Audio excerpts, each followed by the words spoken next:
नमस्कार, मैं जितेंद्र कुमार। स्वागत है सेठ सफर तक पर।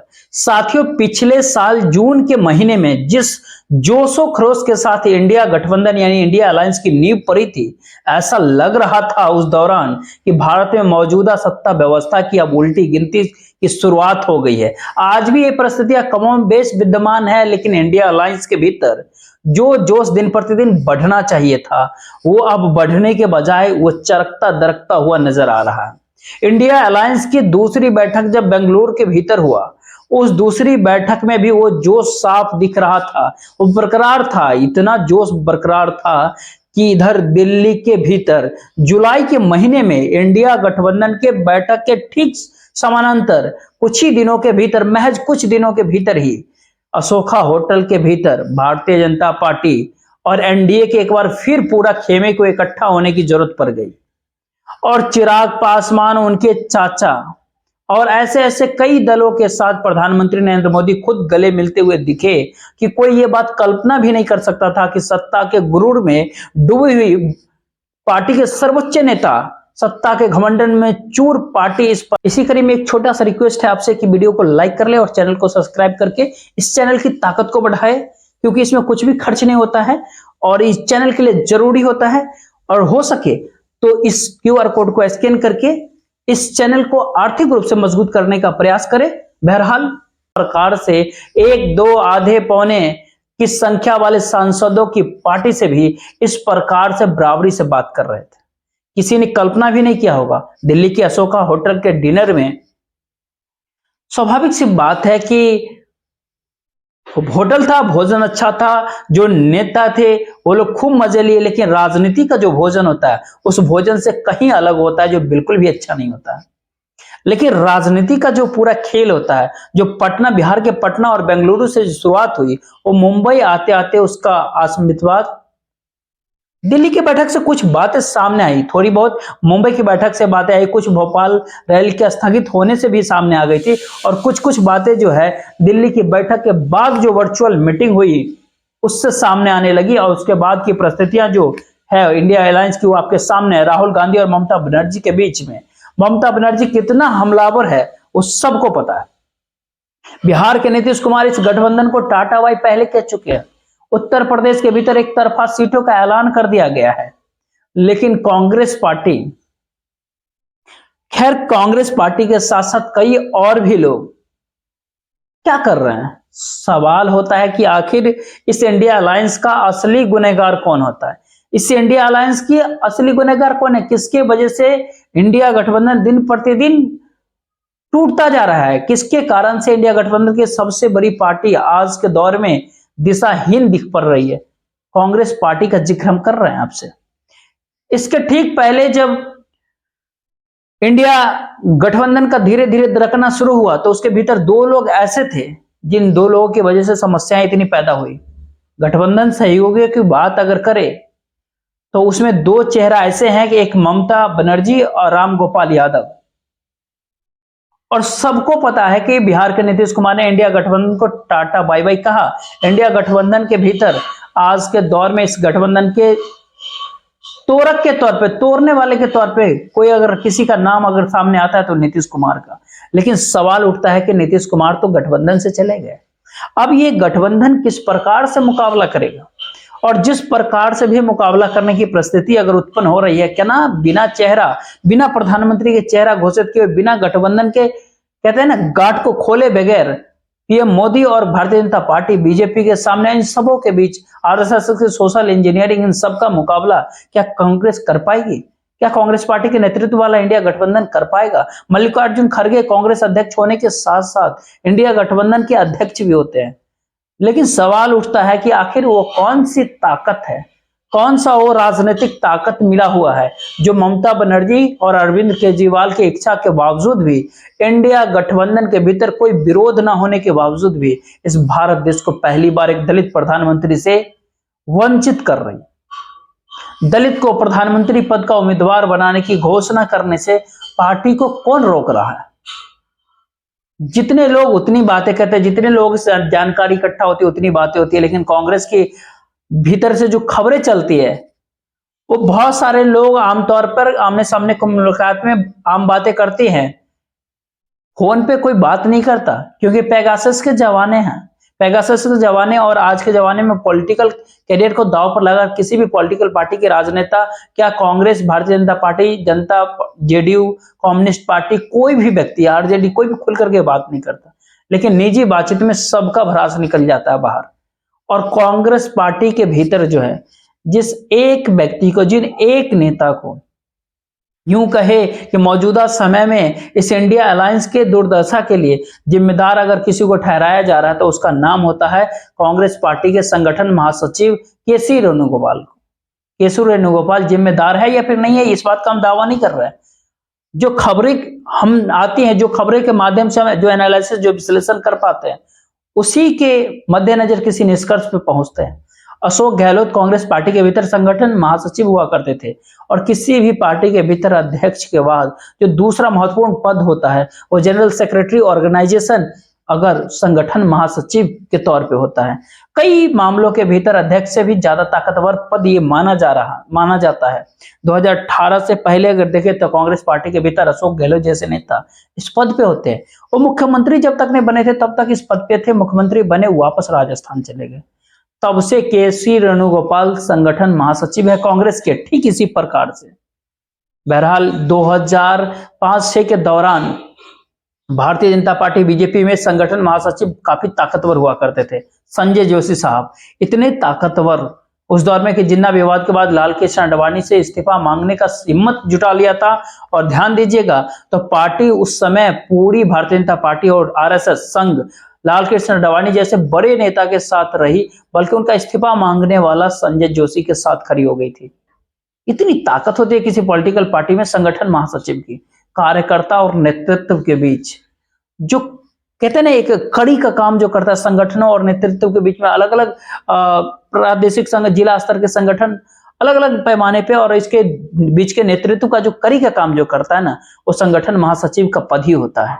और संगठन महासचिव के पद पर केसी वेणुगोपाल साहब है कांग्रेस के। हालांकि जयराम रमेश का नाम कुछ लोग लेते हैं कि जयराम रमेश की वजह से भी इंडिया अलायंस के भीतर बहुत सारे कंफ्यूजन पैदा होते हैं, लेकिन इस बात का हम दावा तो नहीं करते। लेकिन कुछ दिन पहले इंडिया अलायंस के भीतर जो बातें, जो खबरें चल रही है, उसके बीच में दो लोगों की जिक्र किया था। उसके भीतर जो है करीब इसके लिए जो जिम्मेदार ठहराया जाता है, वो दो लोग के भीतर जिनका नाम आता है वो कोई कांग्रेस पार्टी के नहीं होते हैं। लेकिन कांग्रेस पार्टी के भीतर जयराम रमेश क्या कहते हैं, पश्चिम बंगाल के भीतर, बिहार की सीमावर्ती क्षेत्रों के भीतर, राहुल गांधी के भारत जोड़ो न्याय यात्रा के भीतर क्या उन्होंने कहा?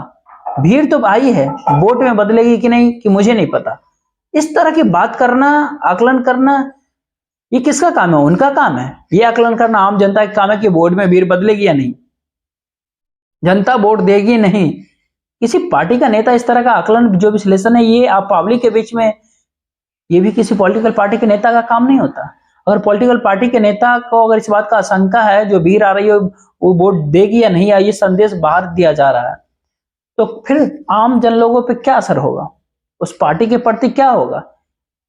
कांग्रेस पार्टी के कॉमरेड कांग्रेसी कन्हैया कुमार से एक टीवी डिबेट के भीतर पूछा गया देश में सबसे लोकप्रिय नेता कौन है, राहुल गांधी या नरेंद्र मोदी? तो सीधे सीधे बताते हैं कि पीएम मोदी, दिखा देते हैं पीएम मोदी। जब कांग्रेसी के मोराल जब इतना डाउन होता है, कम से कम इस बात टीएमसी वालों से पूछा जाए देश में सबसे लोकप्रिय नेता कौन, निश्चित तौर पर हो ना हो उसकी पार्टी के नेता कहेंगे कि ममता बनर्जी। जेडीयू वाले से अगर कोई पूछ दे, भले बाहर वाले पलटू चाचा कहते हैं, वो कहते हैं नीतीश कुमार। आरजेडी वाले से अगर कोई पूछे वो कहेंगे लालू प्रसाद यादव और तेजस्वी यादव। सपा वालों से अगर कोई ये बात करे वो कहेंगे सीधा सीधा अखिलेश यादव। शिवसेना से अगर कोई पूछे उद्धव ठाकरे का नाम लेंगे। हर एक एनसीपी से शरद पवार का नाम लेंगे, सारा पॉलिटिकल पार्टी। लेकिन कांग्रेस पार्टी के भीतर का जो हलचल होता है, वो अपने ही नेता मल्लिकार्जुन खड़गे और राहुल गांधी को देश का लोकप्रिय नेता नहीं समझते। अपने स्वभाव में उभरने वाले पूरा भीड़ को अपने पॉलिटिकल पार्टी के लिए वोट में कन्वर्ट करने की वजह इस प्रकार के मैसेज देते हैं कि पार्टी दूर छिटक जाए, वोट दूर छिटे, वोटर दूर छिटे। मध्य प्रदेश के भीतर क्या होता है खेल, मध्य प्रदेश के भीतर तेलंगाना के चुनाव में बड़ी भूमिका निभाने वाले एक रणनीतिकार होते हैं, सुनील कानूगोली उनका नाम कहा जाता है। वो वहां पहुंचे थे, लेकिन उनका बोरिया बिस्तर बांध कर उनको वापस के ट्रेन पकड़ने के लिए किसने कहा? ये सारी कमजोरियां क्यों होती है? क्योंकि सारी कमजोरियां संगठन के स्तर पर दुरुस्त कर की जाती है और संगठन महासचिव महोदय की बात ही क्या किया जाए। एक दो बार ये लोकसभा भी पहुंचे, राज्यसभा के भीतर भी रहे हैं, विधायक तक रहे हैं, एमएलए भी रहे हैं, लेकिन रेणु गोपाल साहब, केसी रेणु गोपाल साहब को न तो हिंदी आ रही है, रेणु गोपाल साहब को, केसी रेणु गोपाल साहब को न तो हिंदी भाषी भारत के संगठन का पता होता है, न ही हिंदी भाषी भारत के सामुदायिक और जातीय राजनीति का कुछ पता होता है, न ही हिंदी भाषी भारत के मुद्दों का पता होता है, न ही हिंदी भाषी क्षेत्रों भारत की राजनीति के चार चरित्र और चेहरों का समझ है।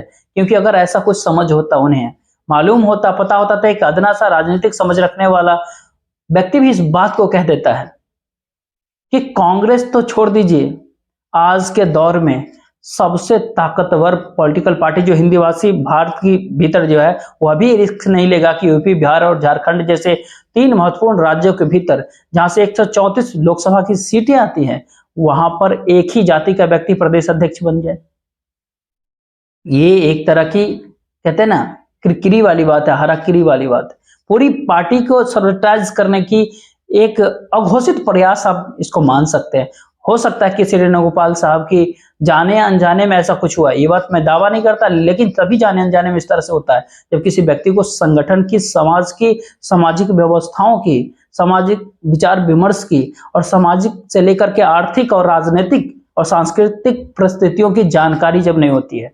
आज कांग्रेस पार्टी के भीतर समस्याएं थोड़ी बहुत नहीं है। जरा ध्यान दीजिए कि हिंदी भाषी भारत के भीतर 245 लोकसभा की सीटें आती है, जो हिंदी भाषी भारत के आते हैं 245 लोकसभा की सीटों में से 183 सीटें भारतीय जनता पार्टी के पास है, जिसके पास 183 सीटें वो रिक्स नहीं जब नहीं ले सकते कि तीनों राज्यों में एक ही बिरादरी के, एक ही जाति के व्यक्ति को प्रदेश अध्यक्ष के रूप में नियुक्त किया जाए, और ये काम कांग्रेस ने किया।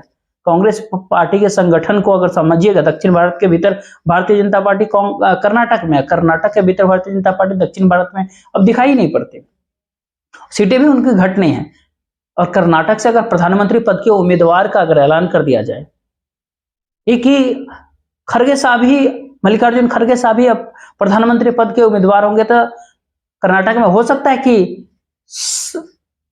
गुजरात वाला वहां का खेल हो जाए खड़गे साहब के पक्ष में, कर्नाटक के भीतर कि 28 का 28 खड़गे साहब को मिल जाए। लेकिन कांग्रेस पार्टी अब तक निर्णय नहीं ले पा रही है, अभी तक वो डिसीजन नहीं ले पा रही है कि किसको कांग्रेस पार्टी अपना प्राइम मिनिस्टर का कैंडिडेट घोषित करे। और इंडिया गठबंधन के भीतर मौजूदा दौर में जब नीतीश कुमार चले गए भारतीय जनता पार्टी के साथ, उस दौर में किसी भी सहयोगी दल को, इंडिया गठबंधन के किसी भी सहयोगी दल को मल्लिकार्जुन खड़गे को प्रधानमंत्री के पद के लिए व्यक्ति उम्मीदवार घोषित करने में कोई दिक्कत नहीं है। ममता बनर्जी और अरविंद केजरीवाल वकालत तक इसका कर चुके हैं। लेकिन आज के दौर में होता क्या है, दरअसल संगठन चलाने का काम जो होता है, ऐसा कहा जाता है कि केसी वेणुगोपाल ही कर रहे हैं।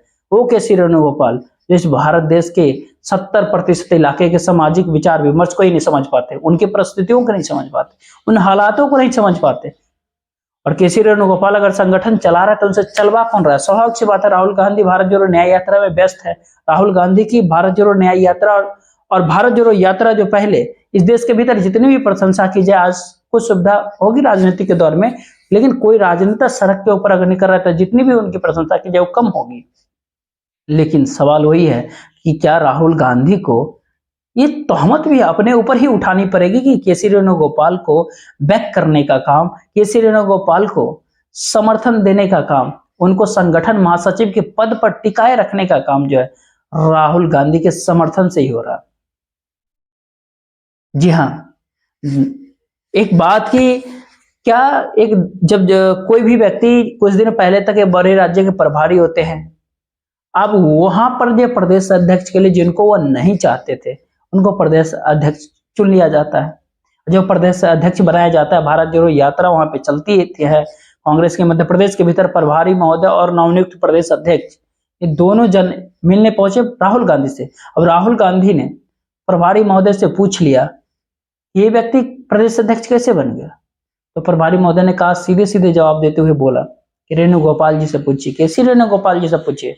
अब यहीं पे आप सोच सकते हैं किस तरह से गड़बड़ियां कांग्रेस पार्टी में होती है और निर्णय की स्थिति कैसे होती है। खड़गे साहब की सामने परेशानी होती है कि खड़गे साहब केसी वेणुगोपाल के जो संगत मतलब उनके जो दायित्व जो है संगठन महासचिव को उससे मुक्त नहीं कर पा रहे हैं। अगर मुक्त करेंगे तो इस तरह के एक मैसेज जाएगी कि खरगे साहब ने 10 जनपद के इच्छा के खिलाफ जाकर के 10 जनपद के इच्छा के खिलाफ जाकर के केसी वेणुगोपाल को हटा दिया है मल्लिकार्जुन खड़गे ने। तो इस तरह के जो कंफ्यूजन होते हैं उस कंफ्यूजन की स्थिति के भीतर आप बखूबी सोच सकते हैं कि कौन से व्यक्ति जिम्मेदार हो सकता है। देखते रहिए। जय हिंद, जय भारत।